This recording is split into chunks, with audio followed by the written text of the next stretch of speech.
Per usual, I am here to talk about the short films at the Oscars. I like short films, I like the slightly different manner of storytelling, and I want to bring some attention to what may be the least sexy categories at the Oscars. I watched them in the order of animated, live action, documentary, so that's how we'll go here. For animated, first is The Three Sisters. This animated short deals with three sisters on an isolated island who wind up renting one of their houses to a drifting sailor. This has some amount of style to it. Some of that is art direction with fun geography, and some is a distinctive drawing, or I think it's painting style.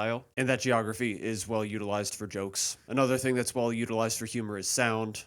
It's a dialogue-free short, but some sound is still used for like vocalizations, environmental gags, like an especially squeaky rocking chair, for example. I'm not exactly sure what kind of ideas the film has on its brain, so to me that's a little bit of a weakness because it kind of feels like it's working towards something, but then it goes off in a different direction. Maybe it's on me for having expectations, maybe it's on the film for not communicating well what's on its mind. I don't know. Felt a little weird to me that way though. Overall, it's an enjoyable short for me. I like the humor. It was a crowd favorite, but not one that will have much staying power in my mind. Next is Forevergreen. Forevergreen is about a baby bear who is raised by a sentient evergreen tree. The bear's desire for capitalism eventually gets him and the tree into trouble. This is a short with an explicitly biblical message per the final moments of the film, though the delivery isn't, as explicit as like a VeggieTales. What it deals with is certainly universal and resembles parenthood and the sacrifices involved in it, and it did get an emotional response from me, so I think it's at least partially effective in its goals. The animation is kind of interesting.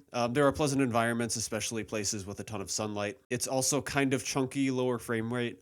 To me, that kind of takes away from the illusion of nature a little bit, although at the same time, it's like a little bit paper mache, not like trying to be realistic or anything like that. So maybe it's reasonable, but it struck me as a little bit not positive. I hate the way the evergreen tree looks, but overall, it's passable for me. The emotional response carries it, but outside of that sequence, it didn't do a whole lot for me either. Third was The Girl Who Cried Pearls. A young girl's grandfather tells her a story of his past and about how greed leads good hearts to wicked deeds. So I'm breaking ranks here a little bit because this was my least favorite of, I think, all the shorts from all three categories. This is not an attack on the artistry involved because the art direction is, especially in the Fable world, extremely textured, rich, detailed, and impressive. I just think that nearly every style decision is to the detriment of the movie. In the present world, people look nightmarish, and I cannot imagine how that's helpful in a kind of like positive moral story about just regular people, more or less, as it turns out. I fail to see how the movie's benefited from being strange and off-putting. In the past, people have the feeling of mannequins with an extremely limited emotional expressiveness. While I could see an argument for how they're mannequin-y, I also think it's unhelpful for what the world is trying to communicate at that stage in the story. And it just feels to me like a movie that's constantly working against itself, and it just wears on me during the runtime. Next is Butterfly. A Jewish North African middle-aged man's swim in the sea triggers memories of his early life as a professional swimmer during World War II. This is not just my favorite short of the 15, it's very nearly my favorite movie of the year. The art style is mesmerizing. It uses the fluidity of the brushstrokes to create smooth, flowing transitions between disparate scenes, sort of like a combination of a match cut and a dissolve. And I think that's a fantastic style for the subject matter because it's made of memories which are inherently fluid and unfocused and unbounded. So these smooth transitions feel natural to me in the context of recollection as he goes from the present to the past, drifting back to reality, recalling more things that are not necessarily sensical, but are usually roughly chronological in line with his life experience. And it's also pretty emotionally weighty, as hinted at by him being Jewish and this being during World War II. You get a lot of things that entails, and not just personal tragedies for him, but the broader effect that those personal events would also entail. I shed a few tears at a few points. It hit me pretty hard. And I'm a huge fan of this one. Can't recommend it enough. Then last of the animated is Retirement Plan. A man details things he would like to do when he retires. I don't really know why this is here. It's got simplistic animation, so it's not a special achievement there. It doesn't have anything interesting to say. It's got Domhnall Gleeson narrating, so I don't know, maybe that's why. Maybe he brought it some attention. It's kind of funny, I guess, but I see really nothing to make it worth seeking out. For a summary, I would assume that either Pearls or Butterfly would be the kind of short to win here. They are both technically impressive and artistically impressive and attempting to deliver unique and important idea or story. I'm of course rooting for Butterfly, so here's hoping. Next we've got live action. First is The Singers. Men at a dive bar begin a cathartic singing contest, which begins to draw them together. This is a nice short film. The people have a little bit of personality, the individual characters. The singing is fun and exuberant, and it's a film that's aware that it becomes a little bit goofy, and it rolls with its own punches. I think there's some good technical work. I like the way sound is used as we're getting the introduction, as no one's voices really go away, but you just kind of get like fades and conversations growing as you kind of wander around the room in a nice way. There are some really nice shots with some good lighting accents, things like that. So overall, I think it has a nice spark of life to it with a few different types of people who could use a spark of life. And that coupled with the fun singing and some nice filmmaking make this well worth a watch, I think. Second is Butcher's Stain. Samir is an Arab butcher working in Israel who is falsely accused by his manager of removing Israeli hostage posters. This is a pretty tame and tentative story about prejudice and relationships between Arabs and Israelis. It's also got a B story about a dad's struggles in his personal life, but that stuff does not seem very helpful to the point to me. So between those two stories, you kind of get a hint of something that could be interesting, but I don't think it ever really gets there. I do, however, like the main actor and that character. I like the way sound is used to communicate sort of like ominous discomfort at points. And I also like the way the film is patient, allowing empty space to give room for something like that sound to make you uneasy, but also just to give a certain feeling about the character, like the fact that he just doesn't even know how to handle the fact that he's being discriminated against in such a strange way. So I think this is a better direction than writing, which holds it back, but it does provide something that I could take away as interesting from the film. Third is A Friend of Dorothy. By chance, elderly Dorothy meets JJ, who she befriends, and each of them are enriched by the friendship. This is a nice film as well. It advocates for the elderly, it advocates for the arts, it advocates for the gays. It's just generally a pleasant, uplifting sort of movie. I don't find that much in it beyond just being nice, but it is nice to watch something nice.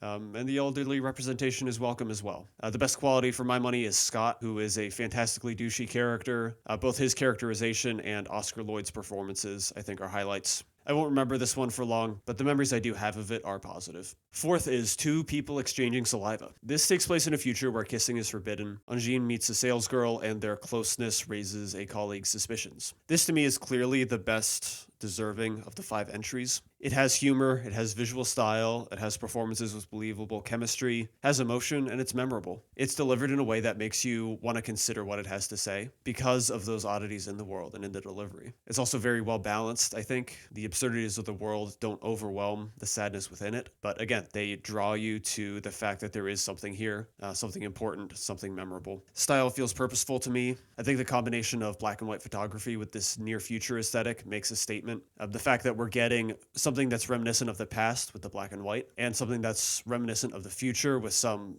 fashion things, some decor, production design. It reminds you that oppression is timeless, and even though we're in the future, we'll never be able to shake discrimination in some form or another. So I would love if the Academy rewarded a unique original piece of filmmaking like this. And then last, we've got Jane Austen's period drama.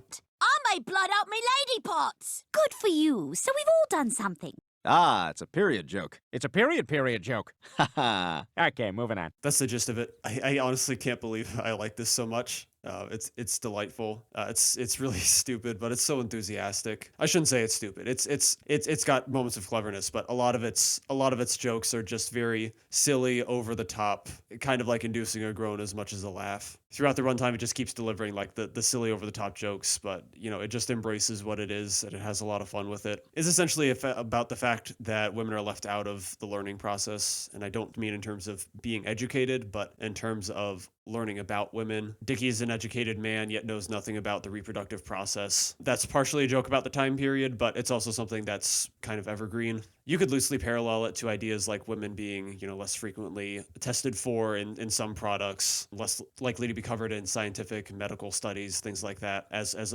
being absent from learning in a similar way. There is, I think, something worthwhile to think about. And like I said, I think there genuinely are some clever bits to it. Like, it's not just, menstrual jokes and things like that.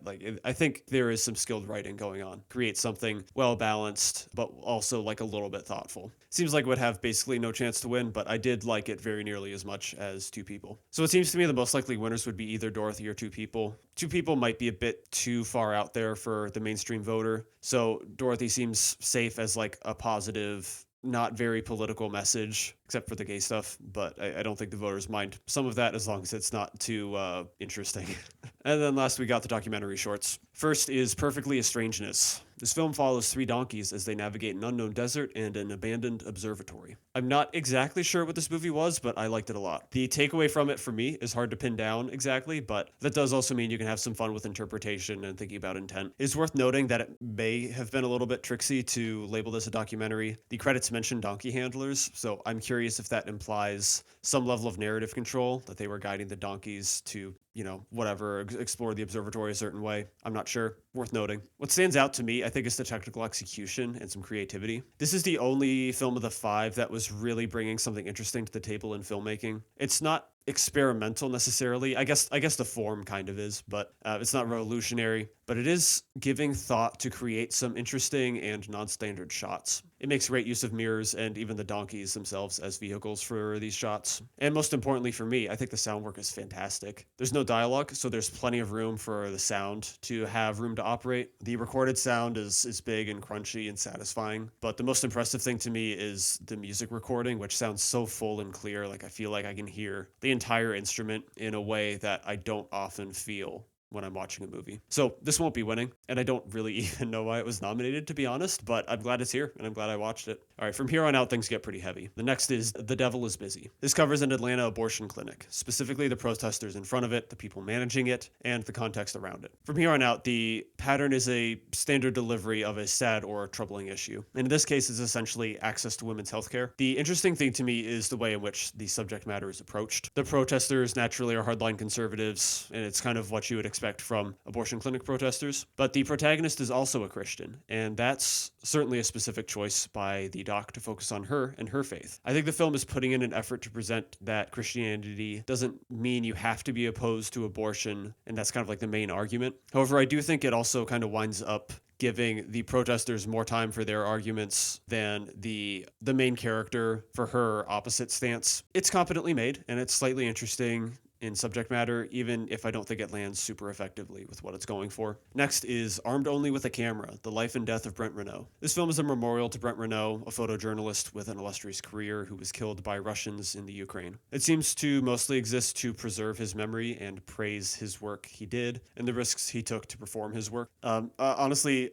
during and after the film, I struggled to come up with a lot to write down and to take away. It seemed to do a good job memorializing, but not too much beyond that. I appreciated the profile of him as someone willing to take risks and doing something that I know I'm not capable of. There are certainly places in the world that need to be brought to the public's attention, that need people to do it. Risks, dangers, it's a special kind of person who's able to do that. I think a person like Brent Renaud is worth highlighting. Next is All the Empty Rooms. A journalist and a photographer set out to memorialize the bedrooms left behind by children killed in school shootings. This winds up being two things: the documentation process mentioned in the summary, and also a bit of a profile of the journalist doing the project. The fact that it splits its attention comes off a little awkward to me. It is used fine, I think, because it's basically indicating that using a platform is important and that ignoring reality is not helpful, but it does require a decent amount of context to get to that idea. And to me, that kind of dilutes the other idea a little bit. I'm not a big fan of how chunks of the one-on-one interviews are shot. They can feel a little bit oppressively close for the context and the kind of interviews and the kind of things they're talking about. But, the emotion of the main subject matter is undeniable. And I think this is another one that got a strong response from the crowd. A lot of sniffling and blowing of noses. And I think it's more than just the fact that the subject matter is inherently sad. I think decisions are made in the film and things are shown that work with the subject matter and that make it sad beyond just the simple fact that